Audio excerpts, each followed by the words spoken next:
বাগিনা, ও আমার কলিজার টুকরা বাগিনা, আমারে দুইটা সোনার মোহর দে না বাবা। আম্মু, ওই আম্মু, কোথায় তুমি? তাড়াতাড়ি আসো, গরমে আমার কলিজা ফাইটা চুরচুর হয়ে যাচ্ছে। মনে হইতাছে আসমান থেকে আগুন ঝরতেছে। এক গ্লাস ঠান্ডা শরবত দাও, নয়তো আমি এখনই ফ্লোরে অজ্ঞান হয়ে যাবো। আল্লাহ কত, ঘরে মনে হয় ফ্রিজ আছে, তোর জন্য আমি বরফ দিয়া ঠান্ডা শরবত দিমু। এই ভর দুপুরে টই টই করে ঘুরে বেড়ালে তো গরম লাগবেই। যা কলতলায় যায় মাথায় 2 নো পানি ঢাল, সব গরম বাইর হয়ে যাইব। দূর আম্মু, কলতলার পানি তো গরম হয়ে চায়ের মতন ফুটতাছে। ওই পানিতে কি আর জান জুড়ায়? আমার লাল টকটকে একখানা বড় তরমুজ খাইতে ইচ্ছা করতেছে। তরমুজের কথা মনে হইলেই তো জিভে এক বালতি পানি চলে আসছে। কাটমু আর কুড়মুড় করে খামু। তরমুজ? এই বাজারে একটা তরমুজের যে দাম, সেই টাকা দিয়া পুরো সপ্তাহের কাঁচা বাজার করা যায়। তুই বরং এক গ্লাস পানি খা আর ফ্যানের নিচে বসে থাক, ফ্যানের বাতাসই এখন তরমুজের চেয়ে দামি। আব্বু, তুমি এত কিপটা কেন? তোমার একমাত্র পোলা গরমে তরমুজ তরমুজ কইরা পাগল হয়ে যাইতাছে, শুকায়া শুটকি মাছ হয়ে যাইতাছে। আর তুমি কও হাওয়া খাইতে? দাও আমারে 100 টাকা দাও, আমি বাজার থেকে তরমুজ কিনে আনি। 100 টাকা? গাছে কি টাকা ধরে নাকি? এই নে 10 টাকা, এর বেশি 1 পয়সাও নাই। এই 10 টাকা দিয়ে যা খুশি কিনা খা। আম্মু, তুমি কি তামাশা করতেছো? 10 টাকায় তো তরমুজের বিচিও পাওয়া যায় না। দোকানদার তো 10 টাকা দেখলে তরমুজের খোসাও শুকতে দিব না। এই টাকা দিয়ে আমি কি করবো? না খাইলে নাই, ওই 10 টাকা দিয়ে 2 টাকা চকলেট আর 5 টাকা জুস কিনা খা। বাকি 3 টাকা ফেরত দিবি। বেশি ফ্যাস করবি না একদম। দাঁড়াও, এই 10 টাকা দিয়ে আমি জাদুর কিছু একটা করবো। ফয়সাল মামা আর সাম্বার কাছে যাই, ওদের মাথায় তো সারাদিন শয়তানি বুদ্ধি ঘুরে। দেখি তরমুজ খাওয়ার কোনো বুদ্ধি বের করতে পারে কিনা। শোন সাম্বা, আমি যা বলছি সেটাই ফাইনাল। আমার মাথায় যেই পরিমাণ ঘিলু আছে তা দিয়ে আমি চাইলে আমেরিকার প্রেসিডেন্ট হইতে পারতাম। আমি হইতাছি গিয়া এই গ্রামের আইনস্টাইন। আমি যা কমু সেটাই হবে। তুই তো একটা আস্ত গাধি। খবরদার ফয়সাল, মুখ সামলায় কথা বলবি। তুই নিজে একটা মাথা মোটা, আর আমার তো গাধি। তোর মাথায় ঘিলু নাই, আছে পুরোটাই গরুর গোবর। তোর বুদ্ধিতে চললে তো আমি এখন রাস্তায় বসে ভিক্ষা করতাম। এই সাম্বা, তুই আমার গোবর মাথা বললি? আমার বংশে কেউ মাথা মোটা নাই। তুই তো সারাদিন মানুষের নামে গিবত আর ঝগড়া ছাড়া কিছুই শিখস নাই। তোর মাথায় তো মুরগির মগজ। আমি মুরগি আর তুই কি? তুই তো একটা রাম ছাগল। তোর কিপটা স্বভাবের কথা পুরো গ্রাম জানে। তুই তো 1 কাপ চা খাইতে গিয়েও দোকানদারের সাথে 2 ঘন্টা দরদাম করস। ও মামা, ও সাম্বা, তোমরা এখানেও শুরু করছো? তোমাদের ঝগড়া দেখলে তো রেডিওর ব্যাটারি ফেল মারবো। আমার জীবন তো তেজপাতা হয়ে গেল। কিরে ইয়ামিন, আমার কলিজার টুকরা বাগিনা, এত হাবাইতেছিস কেন? মুখটা এমন শুকনা কেন বাগিনা? কেউ তাড়া করছে নাকি? নাকি তোর মা আবার ঝাড়ু দিয়ে ধাওয়া দিছে? তুই থামবি ফয়সাল, সবসময় ফালতু কথা বলতো। ইয়ামিন শোনা, কি হয়েছে তোর? মুখটা এমন আমসত্তার মতন শুকিয়ে গেছে কেন? মামা, গরমে আমার কলিজা শুকায়া কাঠ হয়ে গেছে আর তরমুজ খাইতে মন চাইতেছে। মা দিছে মাত্র 10 টাকা। এই 10 টাকা দিয়ে কি তরমুজ পাওয়া যায়? তোমরা কি আমারে একটা তরমুজ কিনে দিবা? 10 টাকা তো এখন বড় রাস্তার মোড়ে দাঁড়িয়ে থাকা ফকিরও নেয় না। এক কাজ করি ইয়ামিন, এই 10 টাকা পকেটে রাখ আর রোদ চশমা পইরা ভাব ধর। তরমুজ খাওয়ার দরকার নাই। ইয়ামিন, তুই চিন্তা করিস না। এই ফয়সাল মামা তো একটা হাড্ডি কিপটা। ওর নিজের পকেট থেকে একটা মাছিও বের হইতে দেয় না। আমি তোর জন্য তরমুজ কিনবো, চল আমার সাথে। কি বললি? আমি কিপটা? শোন সাম্বা, আমি ইয়ামিন রে তরমুজ কিনা দিমু। তোর কাছে কি এত টাকা আছে নাকি? চল ইয়ামিন, দোকানদার রে 12টা বাজে তরমুজ নিয়ে আসমু। দেখি কে বেশি ভালো দরদাম করতে পারে।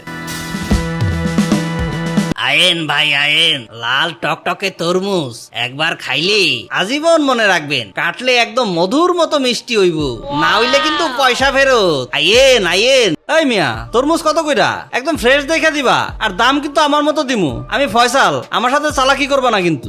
ভালোটা 400 টাকা পিস ভাই, নিলে নেন, না নিলে ভিড় জমায়েন না। 400 টাকা? তুই কি তরমুজের ভিতরে হীরা জহরত বইরা রাখছিস নাকি? নাকি তোর তরমুজে সোনার গাছ ধরছে? 150 টাকা দিমু, দিলে দে। 150 টাকায় তরমুজের খোসা পাইবে না পা। নিলে ওই কোনায় পচা গুলা পইরা আছে, নিয়ে যান। সাম্বা, তুই মুখ বন্ধ করবি? তুই তো দেখি একদম মান ইজ্জত সব পানিতে ফালাইলি। দোকানদারের সাথে কেমনে কথা বলতে হয় সেটা তুই শিখবি না কোনোদিন। ভাই সাহেব, আপনি সাম্বার কথা বাদ দেন, ও মহিলা মানুষ, কিছু বুঝে না। আমি দিতাছি 200 টাকা একদম। এই ফয়সাল, মহিলা মানুষ মানে তুই 200 দিবি কেন? তোর চেয়ে আমার পকেটে জোর বেশি, আমি 250 দিমু। এই দোকানদার, আমারে তরমুজ দেন। তুই 250 দিবি? তাহলে আমি 300 দিমু। আমার বাগিনারে আমি তরমুজ খাওয়াম। আমি 350 দিমু। আমি 450 দিমু। তোর চেয়ে 100 টাকা বেশি দিমু। একদম পুরো দামে কিনে নিমু তোর সামনে দিয়া। এই মিয়া, তরমুজ দাও।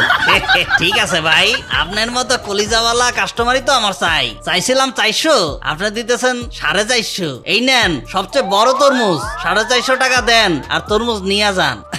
সাম্বা শোন না, তোর কাছে কি 400 টাকা ধার হবে? আমার কাছে মাত্র 50 টাকা আছে। প্যান্ট পাল্টাইতে গিয়া মানে বাসায় ফেলাই আসছে। কি হলো ফয়সাল চৌধুরী, বড় কথা বললি যে পকেটে নাই টাকা আর মুখে রাখিস বড় কথা? আমার কাছেও মাত্র 50 টাকা আছে। আমি তো ভাবছিলাম তুই টাকা দিবি। এই ফাবর বাজের দল, টাকা নাই এতক্ষণ ফাবর মারলেন কেন? যান এখান থেকে, আমার ব্যবসা নষ্ট করতেছেন। সকাল সকাল দল আইসা জুর। মামা সাম্বা, তোমরা শুধু শুধু ঝগড়া কইরা আমার তরমুজ মিস করে দিলা। আমি এখন কি খামো? আমার আর তরমুজ খাওয়া হইল না। রে দাদু ভাই, মন খারাপ কেন? এত রোদ্রে একা একা বসে আছো কেন? চোখ মুখ তো শুকিয়ে গেছে। দাদু, আমার অনেক তরমুজ খাইতে ইচ্ছে করছে, কিন্তু আমাদের কারো কাছে পর্যাপ্ত টাকা নাই। মামা আর সাম্বা শুধু ঝগড়া করে, টাকা দিতে পারে না। টাকা দিয়ে কি আর পৃথিবীর সব আনন্দ পাওয়া যায় দাদু ভাই? এই নাও, আমার এই থলেতে একটা জাদুর বীজ আছে। এই বীজটা দিয়ে তোমার বাড়ির পেছনে মরা জমিতে পুঁতে দাও। কাল সকালেই দেখবে এক অবাক কাণ্ড। জাদুর বীজ? দাদু, আপনি কি আমাদের বোকা পাইছেন? এই ডিজিটাল যুগে জাদুর বীজ বইলা কিছু আছে নাকি? এগুলা তো রূপকথার গল্পে থাকে। তুই চুপ থাকবি ফয়সাল, সবকিছুতেই পণ্ডিতি করার স্বভাব তো। বিশ্বাস থাকলে সব হয় বাবা। এই বীজ অলৌকিক, তবে একটা শর্ত আছে। এই তরমুজ শুধু ইয়ামিন খাবে। অন্য কেউ যদি লোভ করে এটি চুরি করতে আসে বা নিজের নিতে চায়, তবে তার কপালে চরম দুঃখ আছে। আমি রাজি দাদু, আমি একা একাই সব খামো। তোমাদের অনেক ধন্যবাদ। মামা, এখানে গর্ত বড়, আমি বীজটা রোপণ করবো। দাঁড়া, আমি একটা বড় কোদাল নিয়ে আসি। এই কাজ ফয়সালের চেয়ে ভালো কেউ করতে পারবে না। তুই কোদাল দিয়ে কি করবি? এইটুকু একটা বীজ আমি একটা চামচ নিয়ে আসতেছি, ওইটা দিয়ে গর্ত করা যাইবো। তুই সর। কিরে ইয়ামিন, এত রোদে মাটি খুঁড়ছিস কেন? আম্মু, কালকে দেখবা এখানে একটা বিশাল সোনা তরমুজ উঠবে। দাদু বলেছে এটা জাদুর বীজ। জাদুর বীজ? আমার বাপ দাদার জন্ম এই মরা জমিতে কিছু দেখলাম না, আর তুই আইছস তরমুজ ফলাইতে। যা ঘরে গিয়ে হাত মুখ ধো, গরমে তোর মাথা খারাপ হয়ে গেছে। তোমরা হাসো আব্বু, কালকে দেখো কি হয়। আমি একাই তরমুজ খামো।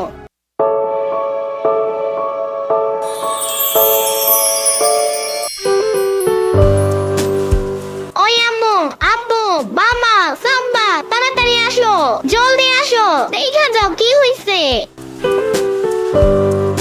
কি হয়েছে রে? এত চেঁচামেচি করতেছিস কেন? ওরে মারে, এ কি? ইয়া খোদা! আমার চোখে কি ছানি পড়লো নাকি? এই মরুভূমির মাঝখানে এত বিশাল তরমুজ কোত্থেকে আসলো? তরমুজ তো দেখি একটা ছোটখাটো ঘরের সমান, আর এটা থেকে তো সোনালি আলো বের হইতাছে। ওরে বাবারে, এটা তো সোনার মতো জলজল করতেছে। সাম্বা দেখ, তরমুজটা কত বড়। এর ভেতরে নিশ্চয়ই কেজি কেজি সোনা দানা আছে। ফয়সাল, তুই কিন্তু লোভ করিস না, তোর নজর কিন্তু খুব খারাপ। দাদু বলছিল এটা শুধু ইয়ামিনের। হ্যাঁ, এটা আমার তরমুজ, আমি একাই খামো, কাউকে এক ফোঁটাও দিব না। আরে আমি তো বাচ্চা মানুষ, ও এত বড় তরমুজ দিয়ে কি করবে? ওরে পটায় রাতের বেলা এক বড় বস্তা নিয়ে আসমু। এই তরমুজ নিয়ে চম্পট দিমু। এটা বিক্রি করলে আমি কোটি কোটি টাকার মালিক হমু। ফয়সাল নিশ্চয়ই কোনো কুবুদ্ধি আটতাছে। ওর আগে আমারই আসতে হইব। রাতের বেলা আইসা পুরো তরমুজ আমি একাই সরাই ফেলবো। ওরে বাবারে, কে ওখানে? ভূত নাকি? আমার ঘাড় মটকাস না বাবা। ভূত না রে গাধা, আমি সাম্বা। তুই এত রাতে পা টিপা টিপা কি করতে আসছিস এখানে, চোর কোথাকার? তুই কি ধোয়া তুলসী পাতা? তুই এত বড় বস্তা নিয়ে কি করতে আইছস? সাম্বা, তুইও তো তাহলে তরমুজ চুরি করতে আইছস, তাই না?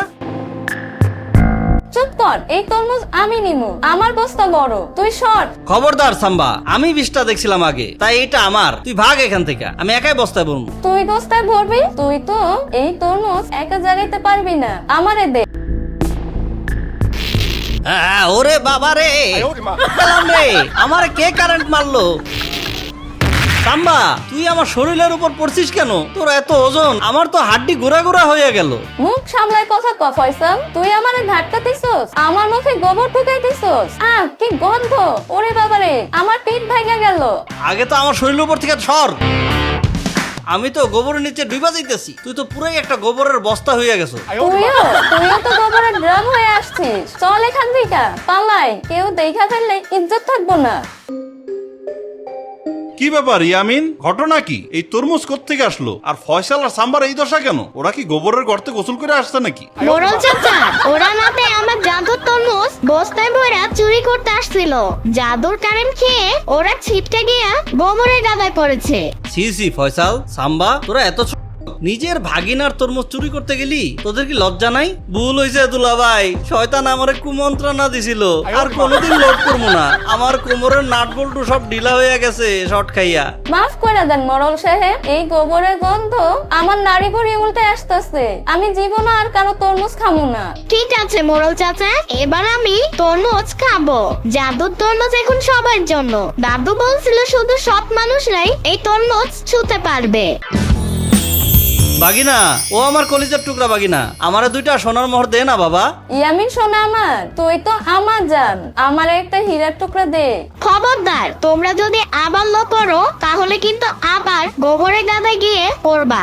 এই শোনো সবাই, আমি এই সব সোনা দিয়ে আমাদের গ্রামে একটা বড় তরমুজের ফলের বাগান করব, যেখানে সবাই ফ্রিতে পেট ভরে তরমুজ খেতে পারবে। আর এই সোনা গ্রামবাসীর কষ্টের দিনে কাজে লাগবে।